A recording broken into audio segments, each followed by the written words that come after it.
that with Claude, he's not as trustworthy as you thought he was. And GrapheneOS is as trustworthy as you thought it was, but unfortunately, that might be a problem. Let's talk about the big news story that's kind of sweeping the privacy sector of the internet. So this was reported all the way back in December that a man flying into the Atlanta International Airport was arrested after his phone wiped his entire data because GrapheneOS has a feature known as a duress pin, where once that's entered, it just wipes the phone as it's supposed to, because it indicates that you're under duress and that the person that you're sharing the phone with, you don't want them to have the phone. And so you input your PIN and then it completely wipes it. And the US Department of Justice does not like that. And they are prosecuting him specifically because of the destruction of property intended to prevent government seizure. Hectic. So that is a law. That is an outstanding law that you are not allowed to destroy things so that the government can't get their hands on it because it could be used as evidence, etc. But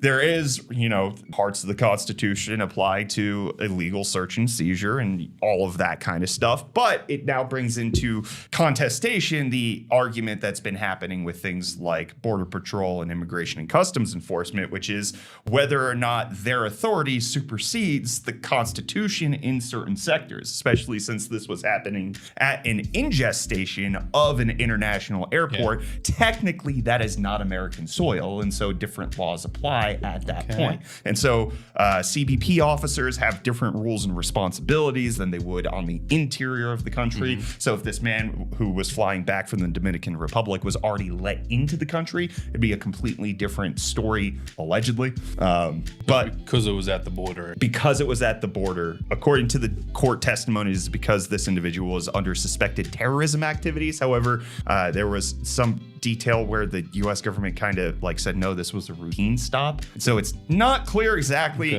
All of these details are now going to get fleshed out in court, and the ruling is expected to be here late October at the earliest. So it's going to be a while of deliberation, but it does have a ton of privacy-focused individuals up in arms about this potentially being a prosecutable offense for you to wipe your phone when that feature is kind of explicitly for that reason. Somebody got access to your phone that you don't want them to have. Now, this happens to be Uncle Sam, and you don't want Uncle Sam's eyes looking at your phone, but there are laws in place against destroying things for that kind of stuff. But then there's also, we have the United States has the Fifth Amendment, which is you have the right to not self-incriminate, all of that kind of stuff. So this is going to bring up a lot of constitutional arguments as well as jurisdictional arguments, and it brings in the tech nerds because GrapheneOS is known as the privacy-focused alternative to Android, and it just now creates